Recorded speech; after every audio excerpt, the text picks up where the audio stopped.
아주 실록의 계절이죠. 네. 여기저기에 잔디꽃도 피어나고 이제 영산홍이 피어나는 4월의 둘째 주, 귀한 예배 오신 여러분 모두와 유튜브의 모든 성도님들을 축복하고 환영합니다. 오늘 또 하나님의 은혜와 영광이 우리 모두에게 충만히 임하기를 축원드립니다. 우리 말씀 보겠습니다. 이사야서 51장 1절에서 16절까지 말씀을 교독하시겠습니다. 1030쪽이네요, 구약. 제가 먼저 봉독하겠습니다. 의를 따르며 여호와를 찾아 구하는 너희는 내게 들을지어다. 너희를 떠낸 반석과 너희를 파낸 우묵한 구덩이를 생각하여 보라. 너희의 조상 아브라함과 너희를 낳은 사라를 생각하여 보라. 아브라함이 있을 때 내게 복을 주어 나 여호와가 시온의 모든 황폐한 곳들을 위로하여 그 사막을 에덴 같게 그 광야를 여호와의 동산 같게 하였나니 그 가운데에 기뻐함과 즐거움과 감사함과 창화하는 소리가 있으리라. 내 백성이여 주야 내 백성이여 내게 귀를 기울이라. 율법이 내게서부터 나갈 것임이라. 내가 내 공의를 만민의 빛으로 내 공의가 가깝고 내 구원이 나갔은즉 내 팔이 만민을 심판하리니 섬들이 나를 앙망하여 내 팔에 의지하리라. 너희는 하늘로 눈을 들으며 아래 땅을 살피라. 하늘이 연기같이 사라지고 땅이 옷같이 헤어지며 거기에 사는 자들이 하루살이같이 죽으려니와 나의 구원은 영원히 있고 나의 공의는 폐하지 아니하리라. 의를 아는 자들아, 마음에 내 율법이 있는 백성들아, 너희는 내게 듣고 그들의 비방을 두려워하지 말라. 그들의 비방에 놀라지 말라. 옷같이 좀이 먹을 것이며 털같이 좀벌레가 그들을 먹을 것이나 나의 공의는 영원히 있겠고 나의 구원은 세세. 여호와의 팔이여 깨소서 깨소서. 능력을 베푸소서. 옛날 옛시대에 깨신 것 같이 하소서. 라합을 점이시고 용을 찌르신 이가 어찌 주가 아니시며 바다를 넓고 깊은 물을 말리시고 바다 깊은 곳에 길을 내어 구속받은 자들을 건너게 하시니가 어찌 주가 아니시리까. 여호와께 구속받은 자들이 돌아와 노래하며 시온으로 돌아오니 영원한 기쁨이 그들의 머리 위에 있고 슬픔과 탄식이 달아나리이다. 이르시되 너희를 두려워하는 자는 곧 나이니라. 어떤 자에게 죽은 사람을 두려워하며 풀같이 될 사람의 아들을 두려워하느냐. 하늘을 펴고 땅의 기초를 정하고 너를 지은 자 여호와를 어찌하여 잊어버렸느냐.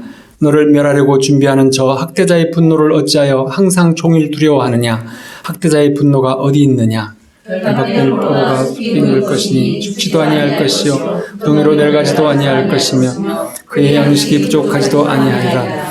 나는 내 하나님 여호와라. 바다를 휘저어서 그 물결을 뒤흔들게 하는 자이니 그의 이름은 만군의 여호와니라. 다같이 내가 내 말을 내 입에 두고 내 손 그늘로 너를 덮었으나니 이는 내가 하늘을 펴며 땅의 기초를 정하며 시온에게 이르기를 너는 내 백성이라 말하기 위함이니라. 아멘. 하나님은 우리를 이제 지으시기를 이제 하나님과 함께 안식을 누리기를 원하셨어요. 이 안식이라고 하는 것은 그 안식 안에 평강과 또 기쁨이 함께 있죠.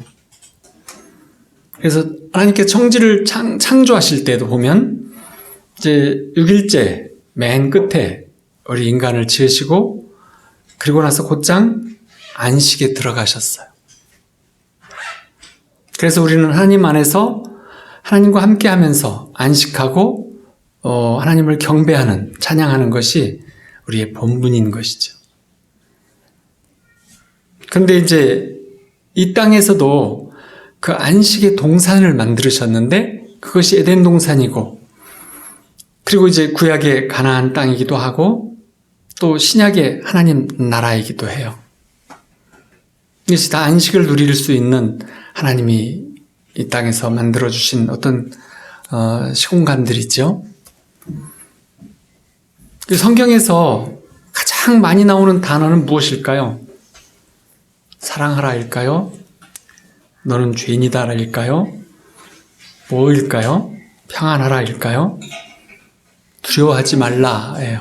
네, 두려워하지 말라. 365번 이상 나온다 그랬죠. 왜 그렇게 두려워하지 말라고 매일같이 말씀을 하셨을까요? 이 두려움은 하나님이 주신 은혜와 사명을 시작하기도 전에 무너뜨리는 것이에요. 두려워하지 말라고 말씀하시는 것은 평소에도 두려워하지 말아야 되겠지만 어떤 상황이 생겼을 때 그때도 두려워하지 말라 이렇게 말씀을 하시는 것이죠. 두려움은 구원의 기쁨, 또 평안, 영적인 기쁨, 안식, 이 하나님과의 교통, 이 모든 것들을 다 빼앗아가는 거예요. 이 두려움 속에는 걱정, 근심, 여러 가지 것들이 다 이렇게 그 두려움과 함께 오는 것들인데, 두려움을 늘 갖고 살게 되면 두려움이 체질화 되어졌어요. 그래서 늘 걱정, 근심이 어깨에다가 가득 지고 다니는 사람이 되어져요. 그래서 그런 사람들은 늘 이렇게 보면 살얼음판을 걷는 것처럼 늘 불안하고 두렵고 걱정에 쌓여서 이렇게 있어요. 그래서 세상 걱정 다 짊어진 사람이라고도 말하잖아요. 예수님은 뭘 다 짊어지셨죠? 네. 우리들은 세상 걱정을 다 짊어지고 그러면 안 되거든요. 그래서 예수님이 지신 그 십자가에 우리의 모든 걱정, 근심, 염려, 불안, 두려움이 다 짊어져 주신 거예요. 근데 이제 좀 놀라운 일은 늘 그렇게 염려, 걱정, 두려움이 많은 사람들이 보통 사람보다 IQ가 높다고 해요. 아이러니죠. 난 원래 두려움이 없다. 난 걱정 별로 안 하고 사는 사람이야. 이런 사람들은 뭐 좀 낫다고 봐도 되는 것 같아요. 꼭 맞는 건 아니지만. 그래서 이제 머리가 좋은 분들은 상상으로 걱정하고 염려하고 두려워하기 때문에 세세한 부분까지 다 미리 걱정하고, 그리고 남의 걱정까지 다 짊어지고 걱정해주고 이렇게 살아요. 그래서 고기 먹을 때는 광우병을 걱정하고, 생선 먹을 때는 노로바이러스 걱정하고, 이제 차를 타면 추돌하지 않을까 걱정하고, 몸이 조금 아프면 암이지 않을까 걱정하고, 이렇게 염려 걱정이 쩔어가지고 살아요. 근데 이제 이런 두려움이 체질화되는 사람들은 어렸을 때 애정과 사랑으로 이렇게 친절한 보살핌을 충분히 받지 못하고 살면 그것이 체질화가 된다고 해요. 혼자 자기 자신을 염려하고 걱정하는 것 때문에 훈련돼가지고 이제 두려워한다 그래요. 근데 또 믿음 생활을 오래 한 사람도 두려움 없이 그렇게 사냐? 그럼 꼭 그렇지만은 않은 거예요. 1절에서 보면 의를 따르며 여호와를 찾아 구하는 너희는 내게 들을지어다. 믿음이 좋은 사람들도 환경이 좀 힘들고 상황이 닥치면 흔들려요. 그러니까 지금 이사야가 활동하던 이 시대에는 바벨론 포로 시절이기 때문에 유대인들도 이 적은 강하고 숫자도 많고 자기들은 숫자도 적고 힘도 없고 약한, 그렇기 때문에 늘 두려워하고 살았어요. 아주 두려움 속에 살았어요. 약소국의 두려움이 아니라 이제 점령당한 포로된 나라의 사람들의 국민으로서의, 백성들로서의 두려움, 불안, 이것들을 가지고 산 거죠.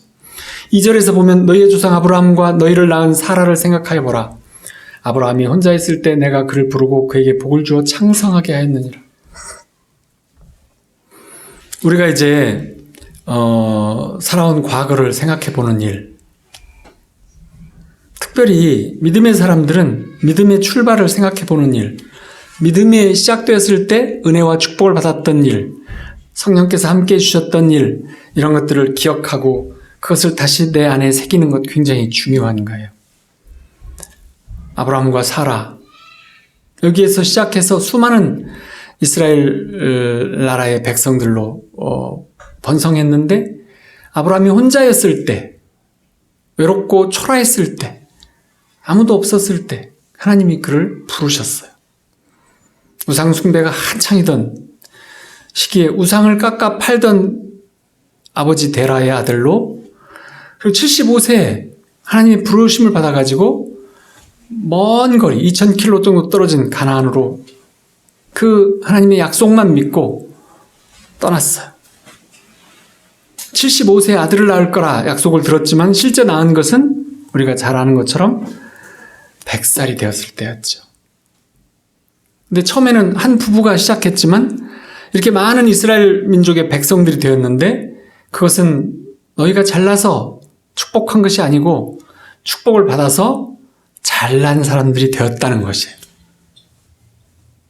우리가 외롭고 혼자이고 상황이 또 힘들고 그래서 고통스럽다면 지금 이런 부분을 생각해 보셔야 돼요.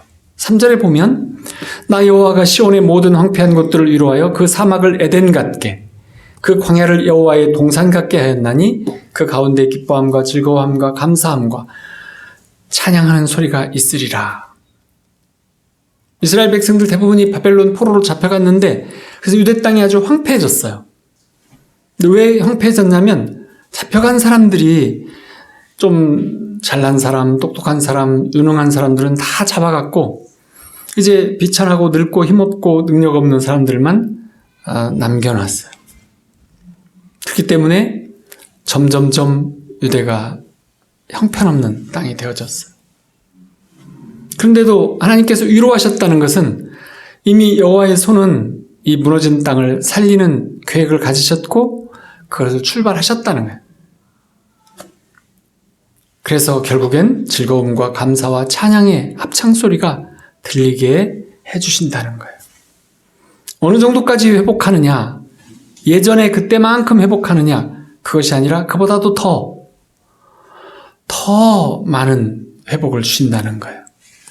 가정도, 교회도, 직장도, 우리 건강도, 경제도 예전보다 더 좋아질 것이에요.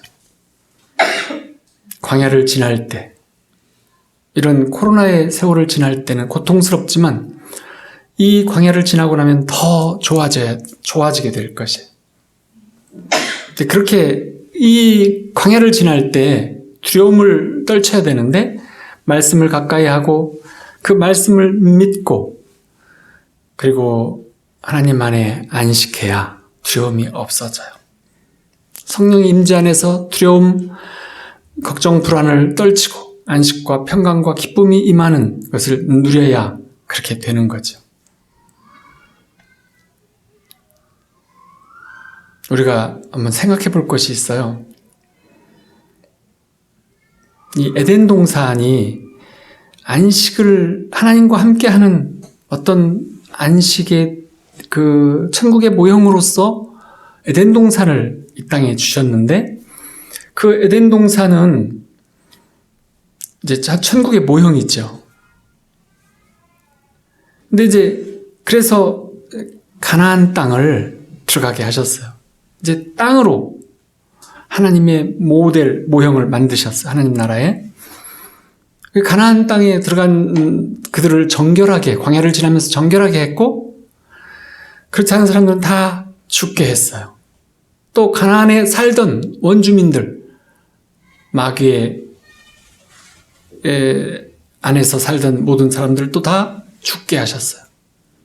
그래서 하나님이 선택한 백성들만 그 가나안 땅에 그래서 하나님 나라의 모형으로 이 땅을 주셨었어요. 근데 그 가나안 땅은 또 신약의 하나님 나라의 모형이에요. 우리는 지금 하나님 나라에 살고 있잖아요. 그러면 한 가지 질문을 드려볼게요. 지금 이 하나님 나라는 여기가 끝일까요? 아니면 하나님의 이야기는 그 다음이 또 있을까요? 또 있을 것 같아요. 어떻게 또 있을까요? 맞으셨어요. 맞아요. 이 하나님 나라는 이 하나님 나라인 우리들은 예수님을 통해서 예수님과 예수님의 십자가의 은혜 안에 들어가면서 살지만 우리는 겉사람과 속사람의 문제, 우리의 영혼은 구원받아 있지만 우리의 마음의 구원이 중요한 그런 상황 속에서 우리는 하나님 나라를 누리도록 해주셨잖아요. 하나님께서는 영원한 하나님 나라. 그거를 누구를 통해서 보여주셨냐면 요한을 계시록을 통해서 보여주셨어요. 새 하늘과 새 땅이라고 하는 정말 온전하고 완전한 하나님 나라를 주시는 거예요. 그러니까 우리가 지금 구약에 살고 있다면 신약에 예수님이 구세주가 오셔서 우리가 정말 구원받아서 이렇게 될 것인가를 늘 생각하고 살았던 것처럼 우리가 만약에 계시록에서 보여주는 것처럼 그 영원한 안식이 있는 동산, 천국, 이 땅에 세워지는 천국이 만약에 그것이 분명하다면 그 관점으로 본다면 지금 하나님 나라는 그 영원한 하나님 나라, 새하늘과 새 땅의 모형이고 그림자인 거예요. 지금 우리가 완벽한 세상을 살고 있는 건 아니다라는 거죠. 그래서 우리 마음을, 근데 우리는 이걸 생각해 보셔야 돼요.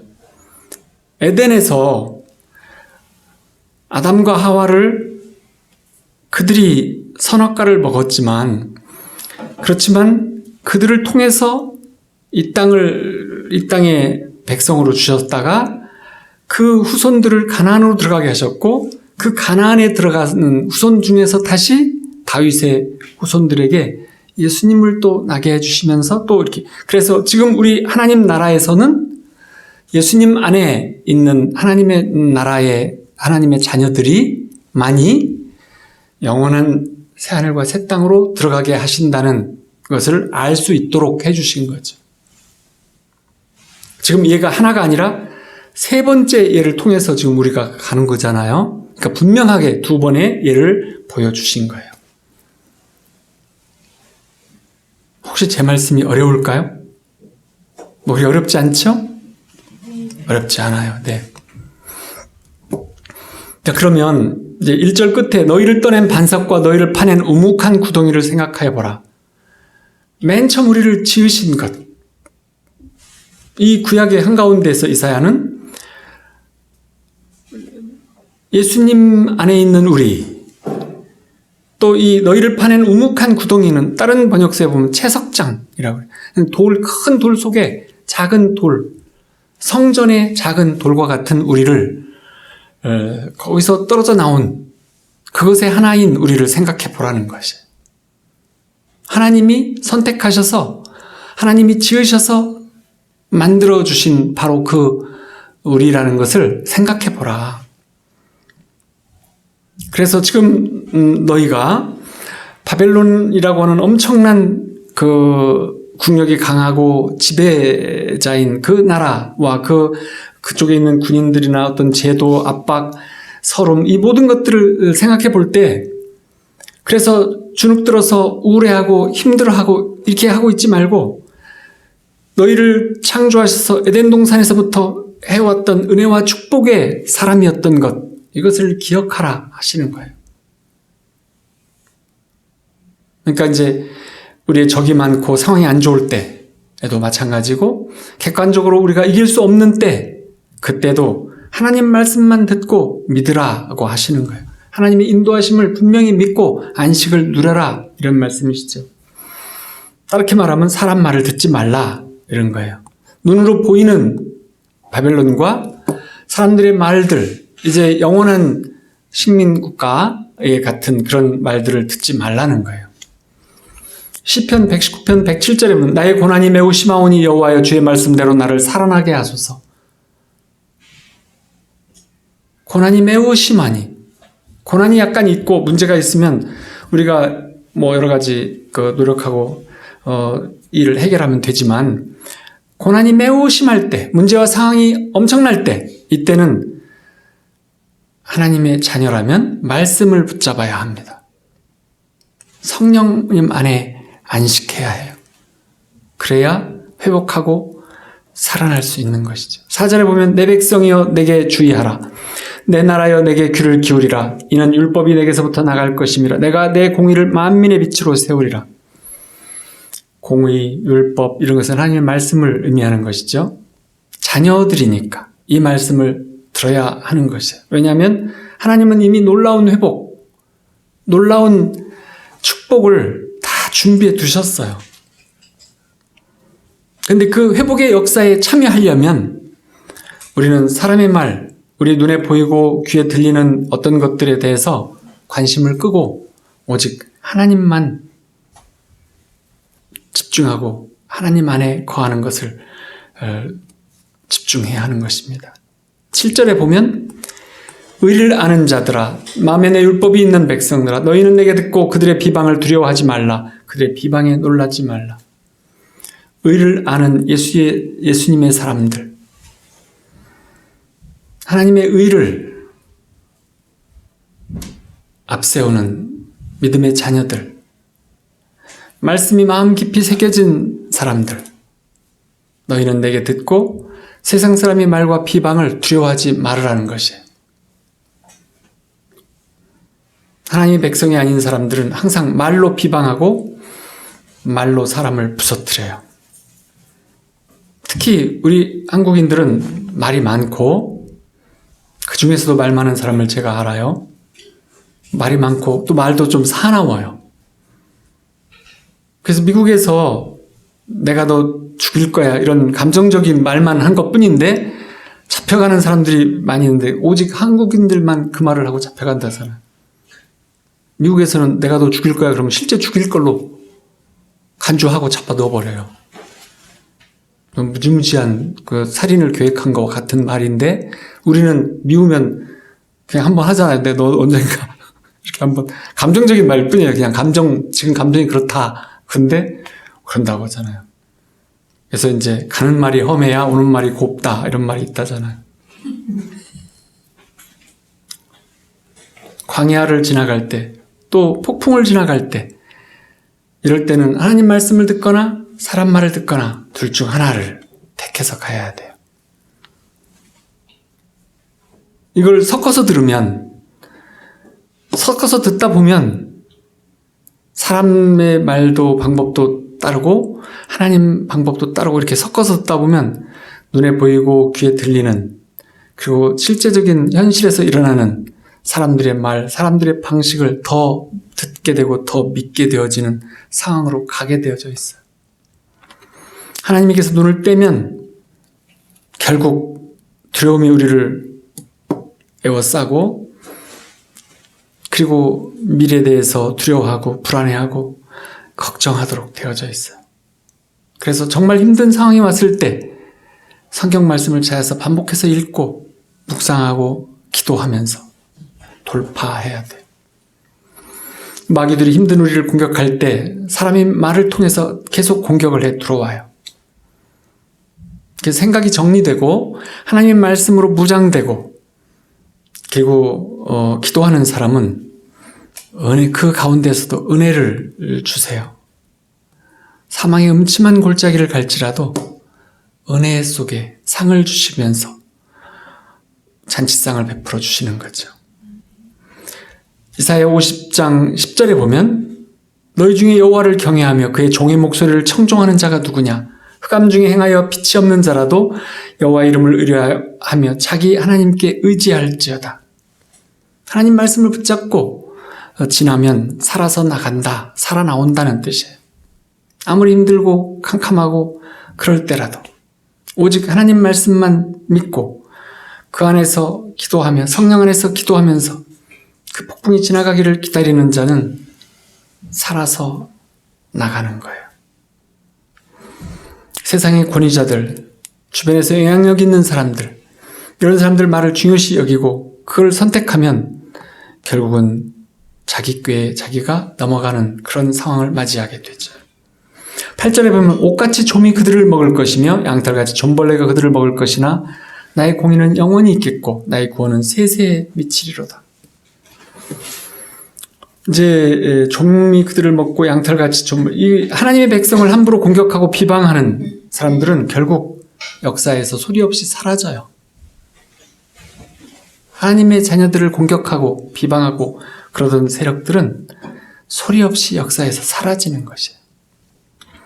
그리고 또 기도하고 말씀으로 무장되어 있으면 뭐가 거짓이고 뭐가 속이는 것인지를 알게 되어 있어요.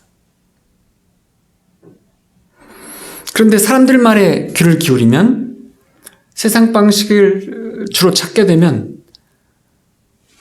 실제 상황보다 문제가 더 커 보여져요.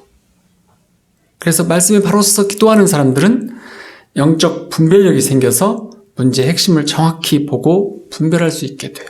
근데 그렇지 않고 악한 비방, 공격의 말을 듣고 그런 말들을 큐티에 묵상을 하게 되면 그 말들에 힘을 실어두게 되는 거죠.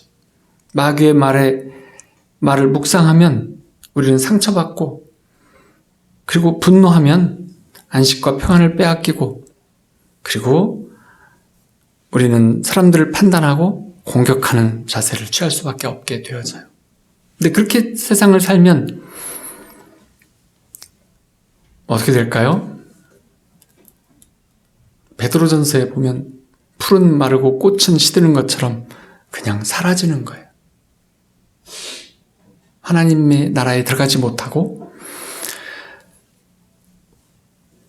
말씀을 온전히 붙잡고 있는 자들에게 있어서 마귀의 말은 허공을 치는 헛된 주먹질과 같은 거예요. 아무 의미가 없게 되는 거죠. 시편 31편에 보면 18, 19절에 보면 교만하고 완악한 말로 무리의 의인을 치는 거짓 입술이 말 못하는 자 되게 하소서. 주를 두려워하는 자를 위하여 쌓아두신 은혜 곧 죽게 피하는 자를 위하여 인생 앞에 베푸신 은혜가 어찌 그리 큰지요. 늘 하나님의 말씀을 묵상하고 그 하나님께서 주신 모든 말씀들과 다윗에게 주었던 많은 그 은혜들을 시를 지어서 늘 하나님을 찬양했던 다윗은 그걸 알았어요. 주를 두려워하는 자를 위하여 쌓아두신 은혜. 사람을 두려워하는 자를 위하여 쌓아두신 게 아니고 사람을 두려워하지 아니하고 여호와를 경외하는 자를 위하여 쌓아두신 은혜. 죽게 피하는 자를 위하여 인생 앞에 베푸신 은혜. 어찌 그리 큰지. 어마어마한 축복을, 은혜를 내려주신다는 거예요.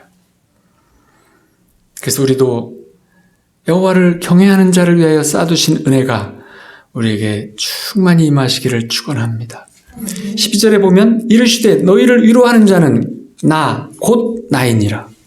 너는 어떠한 자이기에 죽을 사람을 두려워하며 풀같이 될 사람의 아들을 두려워하느냐. 나 곧 나. 하나님이 답답해하세요. 나야 나 바로. 가슴에 손을 대고 말씀을 하시는 거예요. 넌 나를 보지 않고 사람을 보면 흔들리는 거야. 풀처럼. 그러면서 가슴을 치시는 거죠. 하나님의 사람들이라고 해도 시선을 다른 곳에 두기 시작하면 두려움에 잡혀요. 세상에 시선을 두면 두려움에 잡혀요. 기도하는 사람에게는 위로가 임하지만 다른 사람을 의지하고 세상을 보면 끊임없이 마음이 번잡해지고 두려움이 공격하게 돼요. 여기서 이제 풀같이 죽을 사람, 풀같이 마르고 꽃같이 떨어질 사람들, 여기에서는 이제 이사야 시절에는 그 유대인을 지배하던 바벨론 사람들을 말하는 것이죠. 그래서 너희가 처한 상황을 두려워하지 말고 바벨론을 묵상하지 말라, 이런 말씀이세요.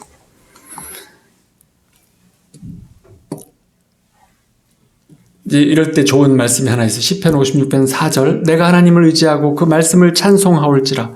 내가 하나님을 의지하였은즉 두려워하지 아니하리니 혈육을 가진 사람이 내게 어찌하리이까. 사람이 내게 어찌하리이까. 무서울 때, 사람이 무서울 때 이 말씀을 선포하면 좋아요.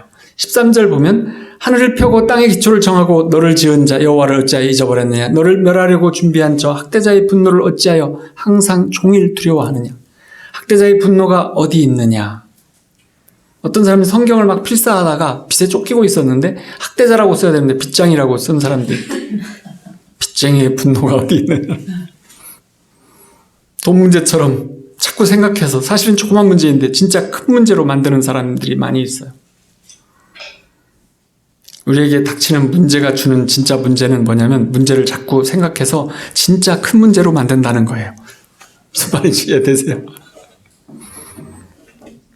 그래서 모든 사람, 모든 문제보다 더 크고 위대한 하나님을 바라보는 그런 삶, 우리가 가져야 될 자세이죠. 여호와를 어찌하여 잊어버렸느냐. 하나님은 그렇게 우리가 하나님을 조금 묵상하고 문제를 많이 묵상하는 것에 대해서 여호와를 어찌하여 잊어버렸느냐. 아버지 품을 어찌하여 너는 잊어버리느냐. 이렇게 말씀을 하시는 거죠. 하나님과 말씀에게 시선을 떼면 문제가 자꾸 커지고 믿음은 자꾸 약해져요.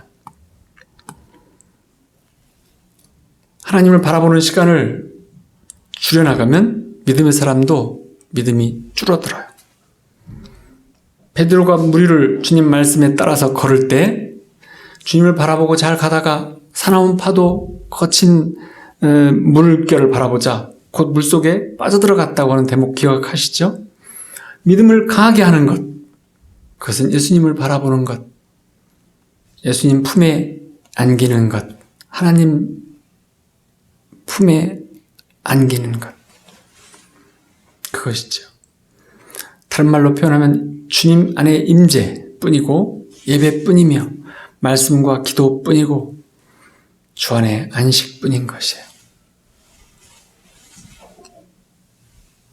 하나님은 바벨론이 얼마나 강한지 잘 알고 계셨어요. 근데 백성들에게 뭐라고 말하냐면 종일 두려워하며 바벨론을 생각하지 말라 이렇게 말씀하세요. 옛날 시대에 왕의 말이 법이고 그것이 전부일 때 핍박받는 식민지의 사람들은 노예 생활을 했고 사람이 아니었죠.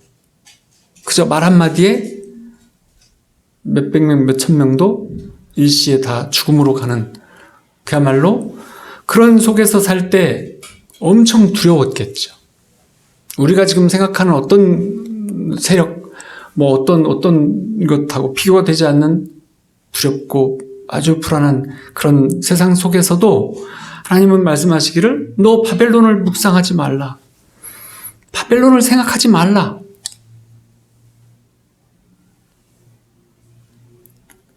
그렇게 말씀을 하죠. 지금 말로 하면 어떤 문제에 잡히지 말라.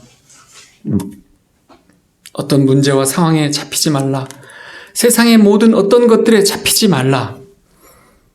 특별히 우리가 무엇에 많이 잡히냐면 과거에 많이 잡혀요. 현재 세상의 법과 관계에 잡히고 물질에 잡히고 많이 잡혀 있어요.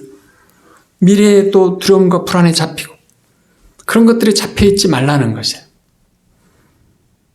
그렇지만 빚 문제가 해결이 안 되면 때와 장소를 안 가리고 걱정이 태산이죠. 저도 경험해봐서 알아요. 밥이 모래 같고 잠이 안 오고 웃음이 없어져요. 불안해서 두근두근하고 사람도 못 믿겠고 언제 최악의 상황이 될지 두려워하면서 살아요. 근데 이제 문제보다 그 문제로 두려움이 사람을 꼼짝 못하게 하는 것은 우리의 상상이 우리 자신을 꽁꽁 묶는 거예요. 문제를 키워가지고. 그래서 당시 이스라엘 사람들은 바벨론을 생각하기만 하면 두려움에 꽉 잡혔어요. 바벨론의 군인들, 바벨론의 그 세력을 가진 사람들, 권위자들을 보면 두려워하고 꼼짝할 수가 없었어요. 그렇지만 하나님은 바벨론을 분명히 다 보이는데도 바벨론이 어디 있느냐 이렇게 말하고 있어요. 바벨론이 어디 있느냐? 이게 무슨 말씀이에요? 하나님을 바라보는 사람들, 하나님이 위대하고 크게 바라보는, 하나님만 바라보는 하나님의 자녀들은 세상은 작게, 아주 작아서 보이지 않게 된다는 것이에요. 문제에 압도당해서 문제가 너무 크고 하나님이 어디 계신지 안 보이는 것이 아니고 하나님 품에 안식하면 세상과 문제와 상황들은 너무 작게 느껴진다는 것이에요. 그렇게 누리고 살라는 것이에요. 오늘 그런 두려움이 마음에 있는 분들은 이제 해방되셔야 합니다. 자유를 누리셔야 해요. 하나님께서 자유의지를 주셨잖아요. 우리에게. 근데 한번 생각해 보세요. 자유의지는 무엇을 할 수 있는, 무슨 일도 할 수 있는 것이 자유의지일까요? 선악과를 먹을 수 있는 것이 자유의지 아니냐? 이렇게 말해요. 세상 사람들이 하는 말이에요. 선악과를 먹을 수 있는 자유가 그게 자유의지를 준 것이지 선악과 못 먹는 게 무슨 자유의지냐 이렇게. 근데 이 자유의지를 하나님이 주신 그것은 무엇이라도 할 수 있는 자유의지가 아니세요. 우리에게 주어진 자유의지는 하나님 안에서 하나님의 자녀로 예수님의 십자가 안에서 모든 자유를 주셨어요. 그것이 이제 뭘 의미하냐면 모든 것을 할 수 있는 자유가 아니고 어디에도 묶이지 않는 자유예요. 완전히 달라요. 자유의지라는 개념이. 그러니까 세상 사람들이 무엇라도 할 수 있는 자유가 자유의지다라고 말한다면 근데 그 사람들은 세상 사람들은 어떻게 사냐면 어렸을 때 자라온 환경 속에서 죄책감을 가지고 있고 결핍을 가지고 있고 두려움을 가지고 있고 수치심을 가지고 있고 그런 속에 묶여 있으면서 그거를 해결해 보기 위해서 성공해야 하고 뭔가를 최선을 다해야 하고 뭔가 나한테 더 좋은 일만 생겨야 되고 더 많은 재물이 있어야 되고 하는 속에서 뭐라도 할 수 있는 뭐든지 할 수 있는 자유가 자유라고 생각하는데 하나님 편에서 보면 그 자유는 노예의 자유일 뿐인 거죠. 왜냐하면 죄의식과 수치심과 결핍에 꽁꽁 묶여가지고 인간관계에 꽁꽁 묶이고 돈에 꽁꽁 묶이고 다 묶여가지고 그 안에서 뭐든지 할 수 있다고 하면 뭐만 할 수 있다는 거예요? 죄만 짓겠다는 거예요. 그것을 자유의지라고 표현하는 거예요. 하나님께서는 너희가 묶여있는 모든 것을 하나님 품 안에서 끊어주시겠다. 너희는 악한 것들과 세상과 세상 속에 있는 마귀의 모든 세력과 다 끊어주시겠다. 그 속에서 너희는 평안과 안식을 누리면서 마음껏 자유를 누려라. 이것이 자유의지예요. 차원이 다른 자유의지인 거죠. 뭐든지 할 수 있는 자유는 그럼 뭐든지 할 수 있는 자유가 세상 사람들이 서로 부딪히면 어떡하냐면 내가 너를 죽이는 자유를 가지고 있어요. 그렇지 않아요? 내가 마음대로 할 수 있으니까 내가 돈이 있으면 돈으로 너를 죽일 거야. 죽이는 거예요. 그럴 수 있어요. 그 충돌하면 죽이는 거죠. 그게 자유예요? 그럼 내가 총 맞아 죽는 게 자유인 거예요? 바이든 대통령 그 얘기는 총 문제 얘기하는 건데 예를 들면 자유의지란 하나님의 자유의지는 그것이 아니에요. 하나님 품에 있으면 예수님 안에 있으면 모든 악한 것들과의 관계가 다 끊어진 그 속에서 하나님 안에서 마음껏 은혜와 축복을 누릴 수 있는 자유, 하나님과 함께 연합해서 이 땅을 통치하는 자유, 그것이 예수님이 말하신 자유예요. 그래서 예수님이 이렇게 말씀하셨어요. 예수님이 하신 일 중에서 의아한 것 중에 하나가 안식일 날 막 사람을 치유하시는 거예요. 그쪽 권위자들이 볼 때는 진짜로 미운 사람이죠. 미운 사내예요. 미운 짓만 골라야 해요. 안식일 날 6일 많은데 왜 안식일 날 집중적으로 사람을 치료하고 이러고 있는 거예요? 근데 예수님이 뭐라고 그러셨어요? 그 안식일을? 여러 가지 표현을 하셨지만 그 중에 핵심이 뭐냐면 하나님이 일하심으로 나도 일한다. 안식일은 사람을 위해 있는 것이다. 라는 것. 안식일 날 네 돼지가 우물에 빠지면 안 건지냐? 안 꺼내냐? 이렇게도 말씀하셨죠? 하물며 사람인데 마음의 자유를, 몸의 자유를, 묶인 것에서 자유를 풀어주는 일이 왜 그게 일하는 거냐? 안식일 날이라고 말씀을 하셔서 부끄럽게 했어요. 하지만 핵심은 뭐냐면 하나님께서 6일 동안 일하셔서 모든 것을 만드시고 하나님 마음 안에 있는 것들을 그대로 세상에 펼쳐내셨어요. 우리 안에 세상을 볼 수 있는 마음을 주셨어요. 하나님과 똑같이 만드셨으니까. 그래서 우리는 우리 마음으로 온 세상과 우주를 볼 수 있어요. 그런데 그런데 그 안에서 하나님이 그 안식일을 만들어 주셔서 다 만드시고 안식하시는 하나님은 아무 일도 안 하고 노시는 하나님이 아니세요. 그럼 하나님의 안식일은 어땠을까요? 우주를 통치하시는 일을 만드시는 일은 다 했고 만드는 것은 끝났어요. 통치하시는 일이 남았어요. 근데 그 통치하시는 것은 안식하면서 하시는 일이에요. 안식일의 개념이 하나님께서 통치하시는 일은 하시는 것이 안식일이에요. 그래서 예수님이 악한 것들을 통치하는 일을 하시는 것이 안식하시는 거예요. 그것이 일하는 것이 아니고 안식하시는 거예요.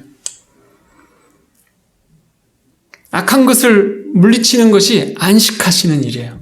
기쁜 일이에요.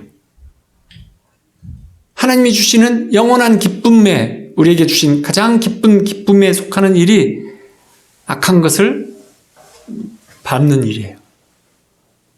그러면서 안식을 나는 누리고 너도 안식을 누리게 하는 일, 이것이 기쁜 일이신 거죠. 이것이 안식이에요. 그래서 하나님이 일하심으로 나도 일한다고 하는 말이 바로 그 말씀이신 거예요.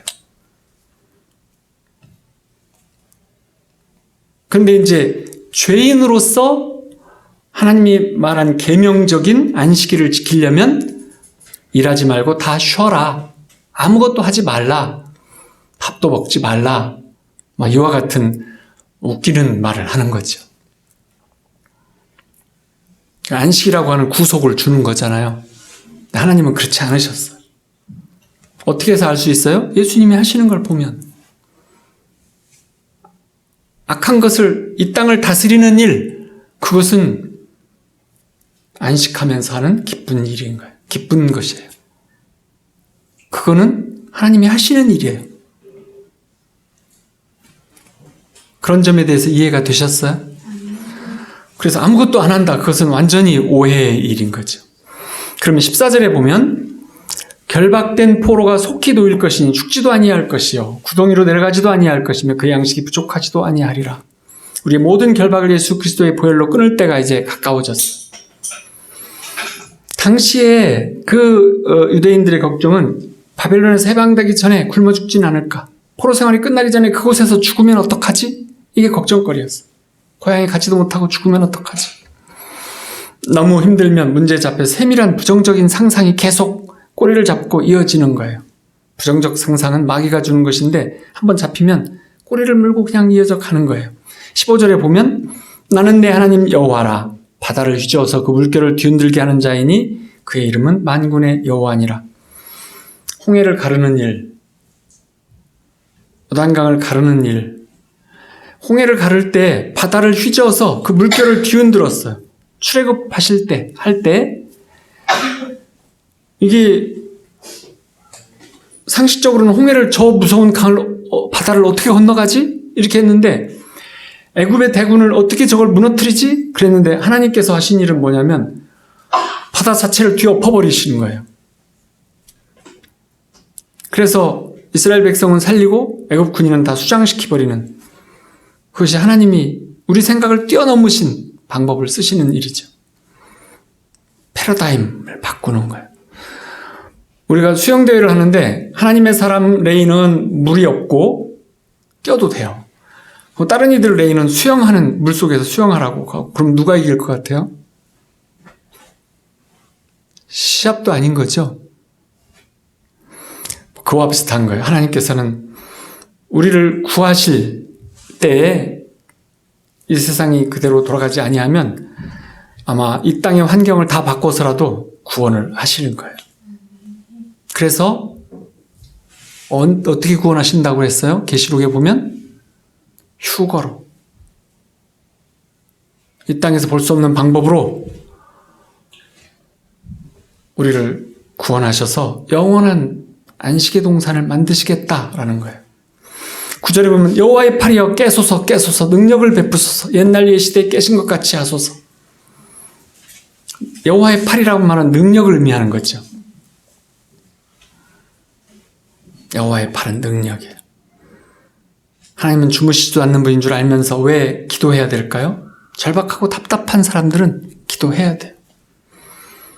일제시대에 믿는 자들이 피눈물을 흘리면서 매일 하나님 앞에 눈물로 기도를 했어요. 세상에 백도 없고 상황은 정말 고통스러워서 이렇게 기도 아니고는 방법이 없는 일을 경험해 본 적이 있으세요? 갈급하고 오직 주님만 바라보고 눈물을 이렇게 마시면서 기도해 보는 그런 기도를 해본 적이 있으세요? 그럼 행복하신 분들이에요.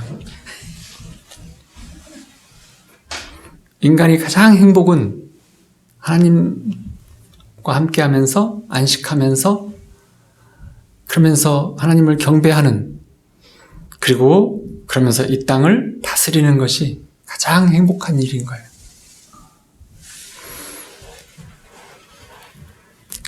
내 능력으로는 안 되고 난 무기력하고 갈급하기는 하고 그러면 간구하는 기도를 할 수밖에 없는 거죠. 시편에서 보면 내 눈이 항상 여호와를 바라보면 내 발이 그물에서 벗어나게 하실 것이미로다. 주여 나는 외롭고 괴로우니 내게 돌이키사 나에게 은혜를 베푸소서. 다윗이 정말 궁지에 몰려서 이젠 산을 다 에워싸고 있는 사울의 군사들 속에서 이제 나는 그물에 잡힌 새처럼 잡힐 수밖에 없게 되는데 그래서 나는 외롭고 괴로운 심사가 말할 수 없는데 주님 내게 은혜를 베푸시옵소서. 내 눈이 항상 여호와를 바라보면 내 발을 그물에서 벗어나게 하실 것이미로다. 오직 여호와만을 바라보고 있었어요. 그래서 다윗은 언제나 은혜를 받았어요. 사람들은 최악의 상상을 미리 상상하면서 괴로워 잠을 못 자고 힘들어하는, 특히 소민들은 더 많이 그런 거 있어요. 상상력이 앞질러 가서 잠을 못 자요. 무슨 문제가 생기면 잠자기 힘들어요. 온갖 문제로 광야에서 절박하게 기도한 사람들은 기도의 용사가 돼서 돌아와요. 어떤 문제가 주는, 하나님께서 주시는 그 기회는 뭐냐면 기도의 용사가 돼서 돌아오게 만드는 일이에요. 16절에 보면 내가 내 말을 내 입에 두고 내 손 그늘로 너를 덮었나니 이는 내가 하늘을 펴며 땅의 기초를 정하며 시온에게 이르기를 너는 내 백성이라 말하기 위함이니라. 바로 그 말씀이죠. 내 말을 내 입에 두고 묵상하라고 말씀하시니. 말씀은 하나님 자신이고 그 말씀을 주실 때는 능력도 함께 주세요. 근데 요즘은 이제 예수님 말이 우리 입에 두는 일, 예수님께서 이제 성찬식을 이제 묵상해 보면 예수님께서 예수님의 살을 이게 내 살이다 그리고 떡을 주시면서 말씀을 하셨는데 예수님의 몸을 찢으셔서 우리에게 주신다는 것은 우리에게 너희는 늘 죄인이 아니고 너는 곧 나다 라고 하는 거예요.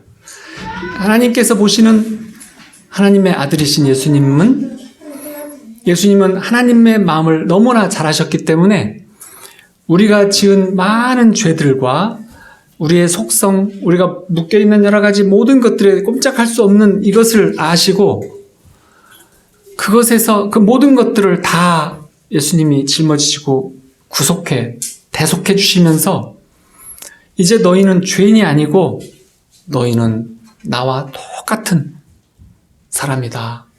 하나님이 보실 때 하나님이 바로 내 살을 먹는다면 하나님이 너를 어떻게 보겠느냐, 나로 여길 수밖에 없지 않겠느냐 하시는 예수님의 긍휼하심이고 사랑하심이고 자비하심이죠. 그것을 주시는 거예요. 그리고 그것이 영적인 의미만 있는 것이 아니고 실제적인 의미가 있어요. 왜 이것이 실제적인, 예수님의 피가 우리를 용서해 주시고 치유해 주시고 회복시켜 주시고 온전케 해주시면서 성령을 부어주시는 간절한 신호가 되시죠. 사인이 되시는 거예요. 예수님의 피를 마신 자는 예수님의 모든 은혜와 성령의 충만함이 임하는 거죠. 그리고 예수님의 살 속에 있는 마지막 키워드는 뭐냐면 예수님이 가지셨던 믿음이에요. 예수님이 하나님을 온전하게 알고 하나님을 그분이 드러내서 표현하실 수 있는 그 온전한 믿음을 오직 예수님이 가지고 계셨어요. 이 땅에서 우리는 그 온전한 믿음을 가질 수가 없어요. 어떻게 하면 그 온전한 믿음을 우리가 붙잡을 수 있냐? 우리 안으로 가질 수 있냐면 예수님의 살을 먹음으로 해요. 예수님의 살을 먹음으로 우리는 예수님이 가지셨던 믿음을 이 땅에서 가질 수 있는 거예요. 예수님의 피의 마지막 키워드는 뭐냐면 성령의 기름 부으심이죠. 예수님이 가지셨던 생명 그 속에 죄사함뿐이 아니라 예수님이 생명이셨던 그 피는 기름 부으심으로 충만해지신 능력의 피였어요. 그걸 우리에게 주셨던 것은 성령의 충만함과 기름 부으심을 함께 주시는 것이에요. 그래서 매번 예수님의 보혈을 묵상할 때 나의 죄사함만을 늘 묵상하지 마시고 예수님의 그 살이 예수님의 믿음, 예수님의 보혈을 먹음으로 마심으로 우리는 충만함과 기름 부으심을, 그래서 온전한 예수님이 하시고자 하는 이 땅에서 원하시는 육체의 사람으로 우리를 쓰실 수 있도록 하는 일을 주시는 것이죠. 그것을 그저 십자가를 묵상하는 그 전 세대처럼 죄. 우리가 구약의 사람들을 보고 저들은 정말 하나님을 몰라. 예수님의 은혜도 없어. 죄지면 죽는 거야. 참 불쌍해. 라고 여기는데 막상 구약의 시대에서 그들은 우리가 엘리야 시대를 이렇게 볼 때에도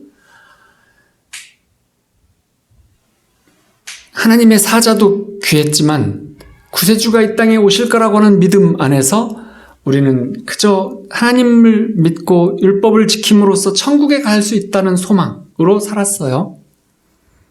우리는 지금 하나님의 나라, 예수님 안에서 하나님 나라에 안식하는 것을 중요하게 여기면서 살아가요. 근데 그것이 이제 온전한 이 땅의 에덴, 영원한 새하늘과 새 땅, 새 예루살렘이 이 땅에 내려오면 그러면 완전한 믿음, 온전한 안식을 하나님이 우리 모두에게 부활시켜서 주신다고 약속하셨잖아요. 그 면에서 본다면, 그것이 진실이라고 하는 입장에서 본다면 지금 우리는 구약이 신약의 모형이요 그림자라고 하는 것처럼 새 예루살렘의 관점에서 우리를 본다면 우리 하나님 나라를 안에 사는 우리들은 온전한 하나님 나라의 모형이고 그림자예요. 우리가 살아가는 이 모습이 완전한 실제가 아니고 이 땅의 실제일 뿐이에요. 그래서 천국에 실체가 있고 이 땅에 그림자가 있다고 하는 말인 것이에요. 근데 하나님의 계획은 처음부터 창조하신 그 뜻 그대로 변치 않으세요. 1.1획도 변치 않으셔서 하나님은 우리를 하나님의 자녀로 지으셔서 영원히 함께 하시기를, 이것이 하나님의 변치 않는 영원한 약속이시고 영원한 그 뜻이시죠. 그래서 이 땅에 만들어 주시겠다는 거예요. 이 땅에 에덴을 만드신 이후에 죄를 지어서 뭐 이렇게 해서 이제 끝났어가 아니고 결국 주시겠다는 거예요. 하나님의 뜻은 변치 않으시고 그분의 능력은 무한하시고, 그래서 아들을 죽이시면서까지 우리를 구하셔서 이 땅에 영원한 하나님의 나라를 완성하시는 일은, 그것이 온전한 하나님의 뜻이고 우리가 보는 온전한 믿음이기도 해요. 그 관점에서 보면 이 땅에 현재 우리를 살아가는 우리가 육신의 감정, 육신의 생각, 우리가 부딪히는 세상과의 어떤 문제들, 이런 것들이 절대로 절대적인 것이 아니라는 거예요. 그거를 우리의 그냥 마음, 겉사람인, 거짓자인 이 마음으로 볼 때는 진실일 수 있어요. 이 땅이 죽으면 다 끝나는 것일 수도 있고, 하지만 속사람으로서 볼 때는 이 땅의 여러 가지 문제와 상황과 환경과 관계와 여러 가지 어떤 것들은 다 온전한 천국의 그림자, 이거 모형일 뿐이에요. 우리가 구약에 사는 사람들 보면 불쌍하지 않아요? 예수님 못 만나서 참 불쌍할 거야. 근데 지금 우리는 예수님을 이제 알아요? 그러면 정말 우리는 행복한 사람들이에요? 100%? 구약 사람들을 불쌍하다고 봤으니까 우리는 정말 행복한 사람들이에요? 그것을 믿음으로 살아가라는 것이잖아요. 그 믿음이 약한 우리한테 어떻게 주셨어요? 예수님의 살을 주셨어요. 그리고 구약에서는 이렇게 말씀하셨어요. 하나님이 오늘을 견디며 암탉이 병아리를 덮듯이 하나님께서 너희들을 덮어주시겠다. 하나님 왜 이렇게 내게 잘해주세요? 너는 내 것이라 내가 너를 사랑하기 때문이란다. 이렇게 말씀. 아무 이유는 없고 오직 내가 너를 사랑하기 때문이란다. 이것이 하나님의 뜻이세요. 이 하나님의 위로하심이 모든 두려움에서 자유한 자는 하나님의 안식과 평강과 자유를 누리시게 될 것이에요. 11절에 보면 이제 여호와의 구속받은 자들이 돌아와 노래하며 시온으로 돌아온 영원한 기쁨이 그들의 머리 위에 있고 슬픔과 탄식이 달아나리이다. 지금 설명한 부분들이 이 답을 해주실 거예요. 하나님이 두려움에서 건져주시는 해방을 경험한다면 우리는 평강과 기쁨과 안식으로 가득할 거예요. 두려움 대신에 하나님 주신 안식과 기쁨이 점차로 드러나게 될 것인데, 우리는 이제 이렇게 생각해요. 우리의 생각의 오류 중에서 중요한 오류 하나만 말씀드리고 마칠게요. 우리 생각에서 정말 중요한 문제는 뭐냐면, 오류는 뭐냐면, 우리는 이렇게 생각하기 쉬워요. 아, 내가 잘못하고 죄를 짓고 관계를 깨고 문제를 만드는 것은 내 마음이 잘못 판단하고 잘못한 거야. 나는 아니고. 내가 아니고 내 마음이 판단을 잘못하고 결정을 잘못하고 행동을 잘못 결정한 거야. 그렇게 생각하기 쉬워요. 그것이 마귀의 속임수예요. 하나님께서는 내가 잘못한 것이다 라고 말씀하세요. 내 마음이 잘못한, 그러니까 너는 그 마음을 다스려라. 너는 내 마음을 다스려라.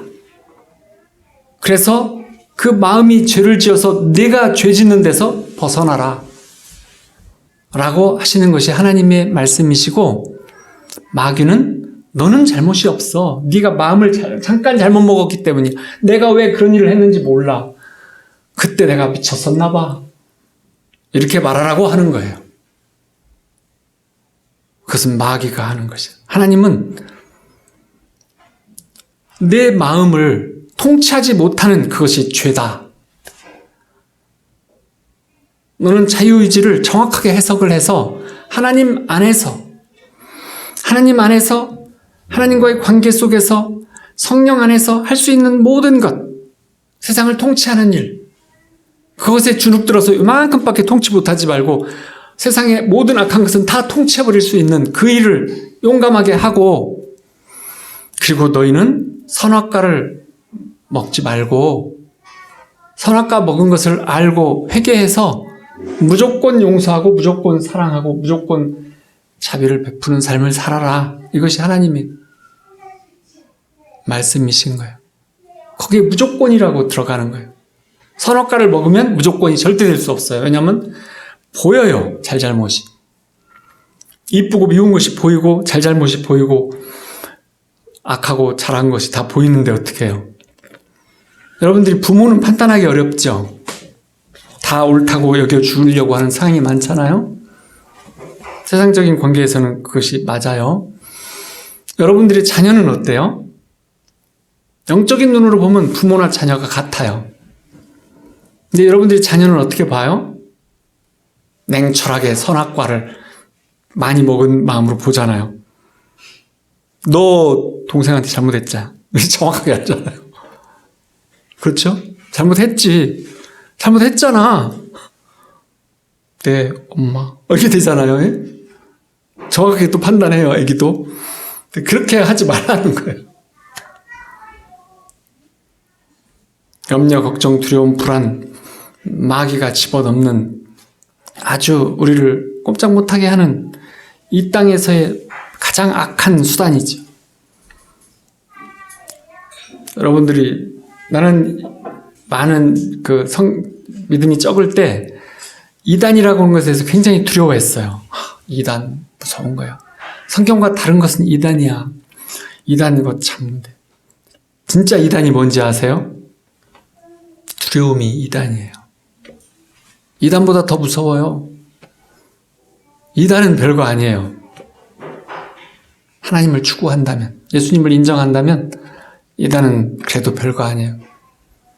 우리는 이단 나빠, 3단도 더 나빠 이럴지 모르지만 하나님께서 예수님을 인정하고 하나님을 추구한다면 1단은 어때요? 그러면 1단 돼요? 안 돼요? 2단이 나쁘면 이건 좀 농담이에요. 지금 말한 건 농담이에요. 근데 가장 정말 무서운 것이 뭐냐? 두려움이에요. 우리 마음을 다스리지 못하는, 마음을 세상에다 두고 사는 마음이에요. 이것이 정말 이단보다 무서운 거예요. 그래서 이제 하나님이 주신 첫째 계명의 온전한 뜻이 뭐냐면 우상과 두려움에 잡히지 말아라 라는 것이죠. 그게 하나님이 가장 싫어하는 것이기도 해요. 하나님이 내 상황에 아무 신경도 안 써요. 두려움과 불안과 걱정이 마귀가 우리를 그렇게 생각하도록 만들어요. 오늘 성령 안에서 이 말씀을 통해서 모든 두려움, 불안, 걱정, 자유의지를 떨쳐내시기를 축원합니다. 하나님이 주시는 온전한 자유의지를 누리시고 하나님의 그 사랑 안에서 모든 두려움, 불안, 걱정을 떨쳐내시기를 축원합니다. 두려움에 잡히는 것은 하나님에게서 분리되는 것이고 마귀의 손아귀에 들어가는 것이에요. 디모데서에 말하는 것은 하나님이 주시고자 하는 마음은 두려움이 아니라 사랑과 능력과 절제의 마음, 사랑의 마음이시죠. 지금 광야를 걸으면서 절망하고 어둠을 지나면서 힘들어하는, 그렇지만 그 속에 성령 안에서 하나님의 말씀을 붙잡고 기도하면서 찬양하면서 두려움을 뚫고 나간다면 그러면 이제 살아나가게 되고 하나님의 예수님의 보혈이 우리를 덮고 있으면 하나님의 말씀이 우리를 점차 살려서 회복시키고 더 큰 은혜와 축복으로 덮어주실 것이에요. 그래서 사람의 말을 듣지 말고 비방에 놀라지 말고 성령 안에서 말씀을 붙잡고 하나님 나라의 용사로 살아가는 저와 여러분 모두가 되시기를 축원드립니다. 기도하겠습니다.